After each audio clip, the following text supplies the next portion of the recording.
पानी बिल्कुल गंदा आ रहा है, एक ही टाइम आता है वो भी बिल्कुल गंदा। अच्छा, बच्चों को नीचे नहीं उतारते कि कोई नीचे से किडनैप ना कर ले। दिल्ली को पूर्ण राज्य दर्जा मिल ही नहीं सकता। देखिए, केंद्र की जिम्मेवारी बनती है कि दिल्ली को पूरी सुरक्षा दे, और जिसमें वो पिछले कुछ महीनों में नाकाम रहे हैं। नमस्कार, मैं शिखर नेगी आज तक की दिल्ली बोली सीरीज़ के तहत पहुँचे हैं हरिनगर विधानसभा सीट पर वोटर के मन में क्या है, आइए हम जानते हैं। पिछले 10 साल में दिल्ली सरकार ने आपके इलाके में सबसे बड़ा काम क्या किया है? काम तो हुए हैं, सड़कें बनी हैं काफ़ी, और एक जो सर काम नहीं हुआ है वो घंटाघर चौक की समस्या है, जहाँ पे डीटीसी की बसें बेशुमार खड़ी हो जाती हैं, जिसकी वजह से व्यवस्था बहुत बिगड़ जाती है। पास में ही दीनदयाल उपाध्याय अस्पताल है, जहाँ तक एम्बुलेंस जाने में बड़ी परेशानी होती है। एक सबसे बड़ी समस्या यही है। काम तो कुछ हुआ नहीं सिवाय बातों के। फ्री की रेवड़ियाँ देना, हमारा पैसा हमें ही दिया जा रहा है, टैक्स लगाए जा रहे हैं दबा के। और समस्या जैसे अभी भाई ने बोली कि घंटाघर की तो वो हालत है, सड़कें टूटी पड़ी हैं, पानी गंदा आता है पीने का। हर तीसरे दिन किसी भी घर में पूछो पी लिया हो गया जी उसको। मेन समस्या में ध्यान दे नहीं रहा, ये फ्री ले लो वो फ्री ले लो। मेन हमारे यहाँ दिक्कत है कूड़ेदान की। सिर्फ एक ही कूड़ेदान रह गया पूरे विधानसभा में, सारा कूड़ा वहाँ जाता है, उसकी वजह से जाम लगता है। पार्क में कोई डेवलपमेंट नहीं हुई हमारी। डेवलपमेंट बड़ी शॉर्ट है, जो कि पैसा है वो एक ही जगह लग रहा है। जो विधानसभा का पैसा जहाँ नहीं लग रहा उनको दिक्कत आ रही है। पानी की भी दिक्कत वहीं पर आ रही है जहाँ पर पैसा नहीं लग रहा, जहाँ पाइपलाइन नहीं डली। तो ये प्रॉब्लम तो देखो आएगी, क्योंकि हर जगह सारी चीज़ें पूरी नहीं होती। आप हरिनगर घंटाघर पे खड़े हैं, हरिनगर विधानसभा में। यहाँ पर इतना अतिक्रमण हो रखा है, चाहे डीटीसी बसों का हो या शाम को जितनी रेहड़ी पटरी यहाँ लगती है। दिल्ली के टॉप 3 हॉस्पिटल्स में आता है ये दीनदयाल उपाध्याय हॉस्पिटल। यहाँ पर आपकी एम्बुलेंस फंसती है, ठीक है। ये सबसे बड़ा यहाँ पर इशू है। दूसरा इशू गंदा पानी, तीसरा इशू टूटी सड़कें, पार्कों का बुरा हाल। तो पब्लिक पूरी तरह से परेशान है। क्या दिल्ली की पब्लिक मुफ्त बिजली, पानी आदि पर वोट करती है? ऐसी बात नहीं है कि मुफ्त के ऊपर वोट करती है, किंतु जो पानी की समस्या रही है वो पीछे से बहुत ज़्यादा रही है, विकराल रूप रहा है। मुख्यमंत्री ने इस विषय पे कोई ठोस कदम नहीं उठाए। विधायक जो यहाँ पे रही पिछले 5 साल, उनके प्रयास अच्छे थे, पर अगर पीछे से ही सहूलियत ना मिले तो उसमें विधायक भी क्या करेंगे। नहीं जी, जो करने थे उन्होंने कर दिया, अब नहीं करेगी कोई। बिजली पानी किसको फ्री है? सिर्फ पानी तो फ्री है ही नहीं, ठीक है। बिजली सिर्फ झुग्गी वालों को फ्री है, उनके बेचारों के यहाँ टीवी, फ्रिज, एसी कुछ नहीं होता। बाकी मीडियम क्लास आदमी तो बिल भरता आ रहा है, पानी का भी बिल, पानी आता ही नहीं है। ना आने के भी पानी नहीं आएगा तो मीटर चलेगा कैसे? बंद मीटर क्या वो बिल भेज दे तब भी। पहले हमारे एरिया हरिनगर में 2 टाइम पानी आता था, सुबह भी शाम को। जब से केजरीवाल आया एक बार पानी कर शाम को उड़ा ही दिया, वो भी गंदा पानी। पानी बिल्कुल गंदा आ रहा है, एक ही टाइम आता है वो भी बिल्कुल गंदा। बिजली में भी अगर आप टैक्स लगा दोगे, आपने अगर बिजली के चार्जेस कह रहे हो ना फ्री हैं, तो फ्री कुछ नहीं है। अगर आप उसमें टैक्स लगा के उसका बिजली का बिल कम कर दिया है तो उसमें बिजली कम नहीं मानी जाएगी ना। आप टैक्स के तौर पे तो उसको ले ही रहे हो फिर। और पानी का जो काम फ्री वाला है, फ्री में देख लो गंदा पानी लोगों को मिल रहा है, उसके भी पैसे ले रहे हो, गंदे के भी पैसे ले रहे हो। आप गंदा पानी पिला रहे हो और जनता जाकर हॉस्पिटल्स और डॉक्टर्स को पे कर रही है। तो ऐसा पानी दिल्ली की जनता को नहीं चाहिए। साफ पानी चाहिए जो उनकी बेसिक नेसेसिटी है, ठीक है। ये संविधान में भी लिखा हुआ है। और उसी अकॉर्डिंग अगर आप बिजली के जाते हो तो बिजली के बिल को उठाकर देखिए, उस पर कितने चार्जेस लगे हुए हैं। उल्टे सीधे सरचार्ज लगाकर बिजली के बिल को उठा दिया जाता है। और जो 200 यूनिट का ढकोसला कर रखा है वो सिर्फ दिखाने के ढोल हैं और कुछ नहीं है। आपके इलाके में ऐसी कौन सी समस्या है जिसे नई सरकार को सबसे पहले हल करना है?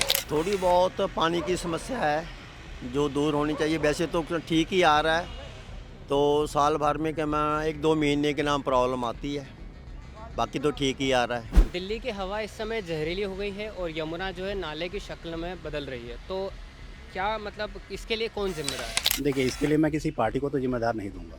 और दूसरी बात, दिल्ली की हवा ऐसा नहीं है कि आज ही से ख़राब है, ये पहले से भी थी। ऐसा नहीं है कि किसी ने सरकार ने ख़राब कर दिया, किसी और ने ख़राब। ये तो हमें आपको सोचना पड़ेगा कि दिल्ली की हवा सुधरेगी कैसे। उसके लिए प्रदूषण ही जिम्मेदार है और मौसम ही जिम्मेदार है। तो मौसम के लिए काम करना ये सरकारों का काम है, और सरकारों का काम मिलकर करना है। ऐसा नहीं कि दिल्ली की सरकार कुछ कर रही है तो बाहर की सरकार ना करे। तो मेरे हिसाब से किसी पार्टी से रिलेटेड नहीं है। पॉल्यूशन का मुद्दा सबको मिलके करना चाहिए। मेरा अगला प्रश्न ये है कि क्या दिल्ली को पूर्ण राज्य का दर्जा मिलना चाहिए? अगर हाँ तो क्यों? दिल्ली को पूर्ण राज्य का दर्जा वहाँ ज़रूरत होती है जहाँ पर केंद्र सरकार में और राज्य सरकार में, जैसे केंद्र शासित प्रदेश है, उसमें तालमेल की कमी दिख रही थी केजरीवाल के साथ। वरना सरकार तो शीला दीक्षित की टाइम भी चली थी, ऐसी कोई दिक्कत नहीं है। आपकी मंशा नहीं है ढंग से विकास करने की। अगर आप केंद्र सरकार से और एलजी से तालमेल बना के चलेंगे तो ऐसी कोई दिक्कत आएगी नहीं कभी भी। एक्चुअली अगर पीछे से ही अगर हाथ रोक दिया जाएगा तो कोई काम कैसे करेगा? जब तक बाउंडिंग पूरी नहीं होगी तब तक पूर्ण राज्य का दर्जा मिल भी नहीं सकता, क्योंकि पीछे से पूरी सपोर्ट ही नहीं आएगी तो क्या करोगे आप? जब तक दोनों गवर्नमेंट एक साथ नहीं काम करेगी पूर्ण राज्य का कोई फायदा नहीं होगा। दिल्ली को पूर्ण राज्य दर्जा मिल ही नहीं सकता। सेंटर में किसी और पार्टी की सरकार आती है, स्टेट में किसी और की आती है। जिस दिन पूरा दर्जा दे दोगे उस दिन काम मुश्किल हो जाएंगे सारे। इसे स्टेट वाले तंग करेंगे सेंटर को, सेंटर वाले स्टेट को तंग करेंगे। ये इसी तरह ही चलेगा, वही पब्लिक के लिए ठीक है। देखिए, केंद्र की जिम्मेवारी बनती है कि दिल्ली को पूरी सुरक्षा दे, और जिसमें वो पिछले कुछ महीनों में नाकाम रहे हैं। वैसे तो ठीक है कि जहाँ केंद्र शासित प्रदेश होता है वहाँ एलजी होता है, लेफ्टिनेंट गवर्नर। स्टेट को गवर्नर मिलता है, उनके पास अपनी पुलिस होती है। तो वैसे केंद्र शासित प्रदेश में ऐसी कोई बात नहीं है कि ना भी मिले तो भी कोई बात नहीं। क्या आप अपने विधायक से मिल पाते हैं, और अगर आप उन्हें बुलाते हैं तो क्या वो आपसे मिलने आते हैं? हाँ, नहीं, बड़े आराम से मिल पाते हैं, इसमें कोई वो नहीं है। बुलाने पर आ जाते हैं? बिल्कुल, बुलाने पे आते भी। पार्टी ने उनकी टिकट क्यों काटी? कोई कारण होगा ना तभी टिकट कटी है उनकी। अगर ऐसे ही सबको इजीली मिल जाते, वैसे वो गुड़गांव में रहते हैं, वो यहाँ रहते नहीं।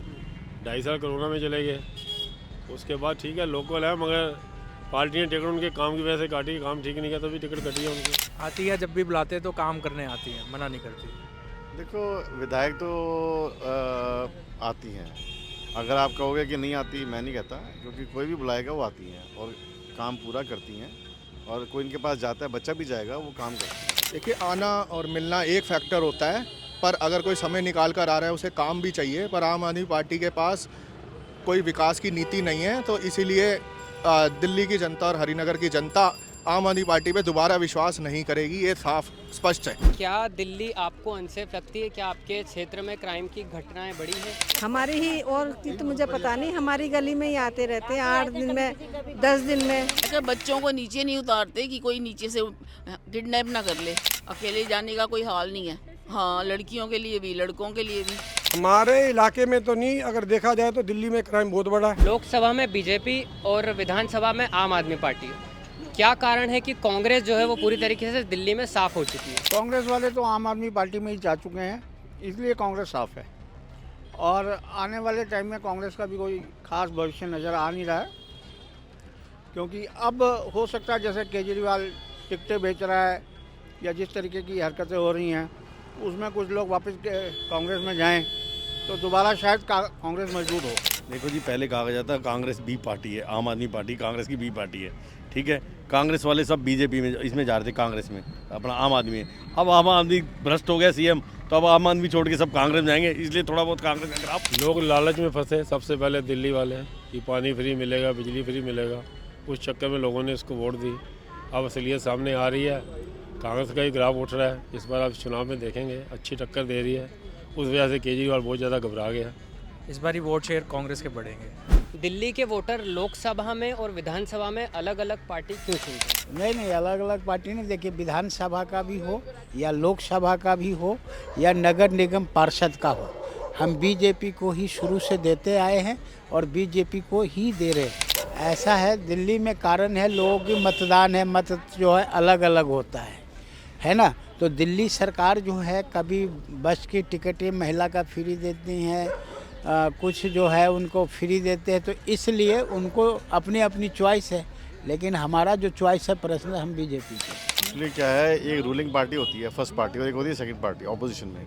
तो जब तीसरी पार्टी आती है तो वो हमेशा फर्स्ट या सेकंड में डिवाइड होती है। तो वही हुआ है, कांग्रेस भी पहले आम आदमी पार्टी में डिवाइड हुई, अब डिवाइड वहाँ से निकल के फिर दोबारा कांग्रेस में आ जाएंगे। कांग्रेस की टॉप लीडरशिप में कमी थी और यही हुआ जो उनका वोट बैंक शिफ्ट होकर आम आदमी पार्टी में गया। आम आदमी पार्टी की अपनी कोई विचारधारा थी नहीं और ऐसी पार्टी में सिर्फ कांग्रेस का वोट बैंक शिफ्ट हुआ है। इस बार कांग्रेस थोड़ी बहुत रिवाइव करेगी, पर उतने लेवल तक रिवाइव नहीं करेगी, बीजेपी आएगी दिल्ली। चुनाव में वोट देते टाइम आप प्रत्याशी देखेंगे, पार्टी देखेंगे या फिर सीएम का चेहरा? प्रत्याशी देखेंगे भी कौन हमारे के ना एरिए में के ना डेवलपमेंट सही कर सकता है, कौन लोगों की के नाम बात सुन सकता है और लोगों की किस चीज़ में भलाई है, उसको देखेंगे, पार्टी को नहीं देखेंगे।